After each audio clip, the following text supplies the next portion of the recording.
Do you know how to avoid the A to Z thinking trap?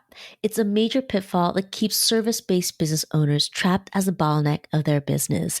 In this episode, we'll give you step by step actions to avoid the trap, or if you're in it, how to get out so you can grow your business and do it with a lean team.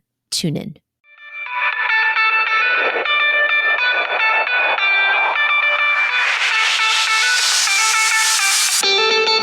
Welcome to the Small But Mighty Agency podcast. If you're a marketer, a consultant, or a creative who's on the journey of growing from solopreneur to agency owner, follow along because I pull back the curtains on the realities of growing and running a scalable service-based business and building a lean team.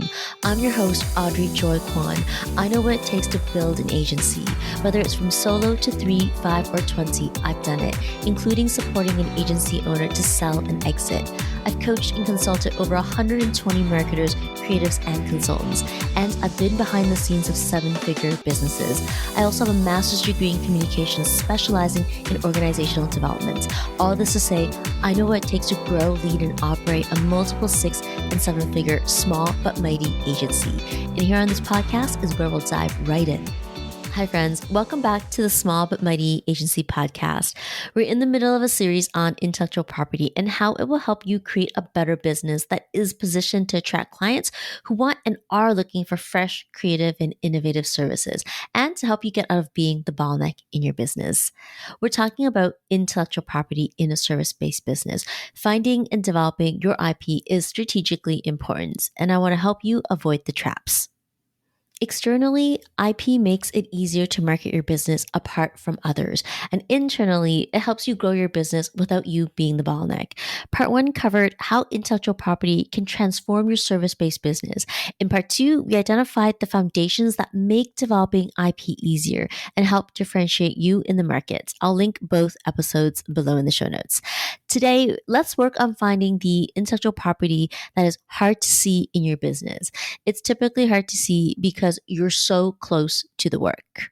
Do you need to distill your IP, and are you ready to find your processes and frameworks? In other words, your intellectual property. Yes, you might think you only need intellectual property if you're scaling or at capacity and need to build a team, but that's not true. A key advantage of IP is that you spend less time looking outwards for answers to your messaging, value proposition, marketing, and sales. How much easier would it be to look inside your business where the answers exist in the form of intellectual property? From your IP flow strengths and opportunities that you might not see right now. Think of it like putting on 3D glasses. What happens when you put on 3D glasses? Well, you see new angles, textures, and depth in a way you can't see without it. With IP, you gain 3D glasses, which helps you see new angles, textures, and depth. In other words, it gives you a new lens to grow your business. The struggle can feel very real for you if you started as a solopreneur or freelancer to find and develop intellectual property for your service offerings. It's not because you don't have it, it's because you're so close to the work, and you're not alone. I lovingly call it the curse of being good at what you do. It can frustrate you because you're thinking, I'm the expert, I should be able to figure it out. And to be fair, I never get asked, can you help me figure out my intellectual property for my service? It's way too jargon. The ask that I get is to help with strategic systems, processes, and leadership support so you can get more time back in your business. But the highest value approach is to help you find and develop the IP in your service business. I want to help you position you and your services in a way that makes you stand out in the market. And I do that with strategic systems and processes that reveal your IP. Now, there is a difference between tactical processes, tech systems, and automation versus strategic systems. You and I are working on strategic systems today, using organizational design and organizational thinking to develop assets in your business. So, what is the curse of the expert? The curse of the expert is the curse of knowledge and happens to service-based business owners who are highly knowledgeable about a subject and underestimate the difficulty of others who are less familiar to understand the subject. In simpler terms, as the expert, you struggle to communicate your expertise in a way that others can easily understand, and you struggle to break down complex concepts into digestible pieces. It feels like a lack of clarity when you distill things down to processes or intellectual property. It can lead to longer learning curves, or underperforming when building a team. If that's you, it's a common challenge because you're getting stuck in A to Z thinking. A to Z thinking is when you're so close to doing the work, you can't get outside or stand outside yourself to see how you and your brain zip from A to Z to deliver your services. It's one of the main reasons service-based experts get stuck in the curse of being an expert. You need help breaking out complex concepts into digestible pieces that become your intellectual property and to help you grow your team without being the bottleneck. See, you get to solutions fast because you're naturally gifted and good at your work. And you go from A to Z in your brain thinking you've gone from A to B. The challenge is you haven't broken down the framework enough. Let's use the alphabet as our analogy. A to B is one step. But when you have the expert's curse, you naturally go forward by 26 letters in the alphabet. In other words, you don't see B or C. Instead, you arrive at Z. Why does this happen? When you're close to doing the work or have a natural gifting, you have shortcuts. And it's hard, it's difficult to stand outside yourself to see how you zip from A to Z unless you slow down and apply a few steps that I will share. Now, the magic of breaking down a concept or framework in your business is in your shortcuts. There's intellectual property in your shortcuts. We just have to pull back and be able to see what they are. I want to help you slow down to see them so that you can go further.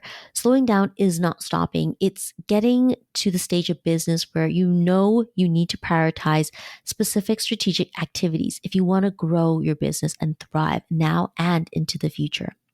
We all know the marathon analogy. Building a business is not a sprint, it's a marathon. In a marathon, you can't be running at sprint pace the entire way. You will burn out. To finish strong, you need to slow down your pace at strategic points to conserve energy so you can finish stronger in the later stages. So let's understand and figure out how to break through A to Z thinking. The first step is identify where you are zipping from A to Z. The easiest way to mark A to Z thinking is to name the things you do that make other people think you're a magician. In service delivery, magic looks like you're effortlessly pulling ideas, strategies, and solutions out of thin air. Audit where those things exist and make notes. Next, we need to analyze. To get the intellectual property out of your head, we need to tease out A to B, then C to D, and E to F. You get the pattern. But I'm not saying there are 26 steps to everything. What we are after in a service-based business are the digestible pieces. Now, if you want to figure this out by yourself, you need to create opportunities to look at how you do things from a 10,000 foot view so you can analyze your own process. For example, you can record and analyze your client meetings. When you do that, you're not just capturing notes from the meeting.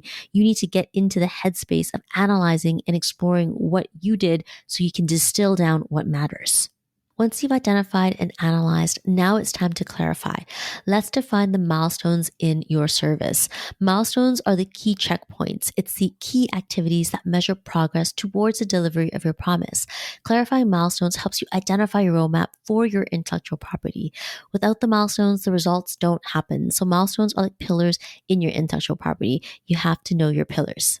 Last but not least, we capture all of it into a system.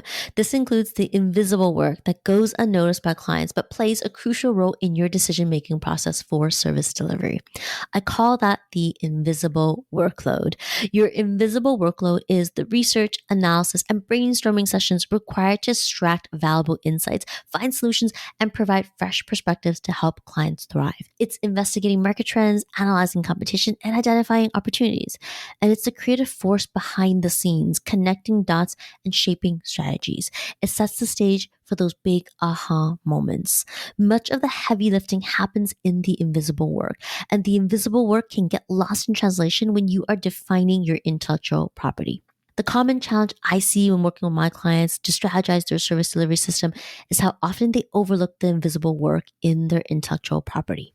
The invisible work is where we identify tools, resources, and templates to support consistent delivery. If we don't investigate the invisible workload and tease it out, it's like baking a cake without eggs. You can't taste the eggs in a chocolate cake, but eggs are the binding agent. It gives the cake structure and moisture. Without eggs, the cake has difficulty holding together. The invisible work is your binding agent. It's how you create intellectual property for service delivery. In summary, how do you break down A to Z thinking so that you can develop intellectual property? First, you name and identify where A to Z thinking is happening in your business. Then you break down A to Z thinking into more digestible pieces like A to B and C to D. If you work with someone like me, we audit and analyze by workshopping. If you're doing this by yourself, create opportunities like recordings, which allow you to see things from a 10,000-foot view for better analysis. Next, clarify your milestones. Again, milestones are the key checkpoints that measure progress towards the delivery of your promise. A promise is essential to IP in a service business. We cover that in part 2 of this series, and the link is in the show notes. Your milestones are pillars in your framework and your IP. Last but not least, capture everything into a system, including the invisible work in each milestone. And that's how we help you distill and identify intellectual property. It's a fancier way of saying I use a process to break down your A to Z thinking into parts that are easy to understand and follow, so you have a strategic system. It means you can communicate your expertise in a way that others can easily understand and at least more clarity in your marketing and processes. Plus, assets you can scale with a lean team without being the bottleneck. I hope I've highlighted for you what can happen for your business growth when you do the strategic work in your business. Friends, thanks for joining me for part 3 of this 5-part series. Intellectual property in a service business is only an asset if it's pulled together strategically and structured into a system so others can follow. And we'll be exploring structure in part 4. And before you go, if you don't want to stay stuck finding and developing your money-making IP for your service business so you can stop being the bottleneck, I'm here for it. If you want to build a business that is an asset and not a job, I'm here. And remember, just because you've proven that you can learn how to bootstrap and do things yourself does not mean it should be your go-to habit for figuring out your strategic systems, processes, and workflow. You know where to find me. Click the link in the show notes. I'll see you in the next one. Hey there, thanks for hanging out with me at the Small But Mighty Agency podcast. If you enjoyed this episode, it would mean the world to me if you hit the follow or subscribe button in your podcast app and share it with a friend. I'll see you on the next one.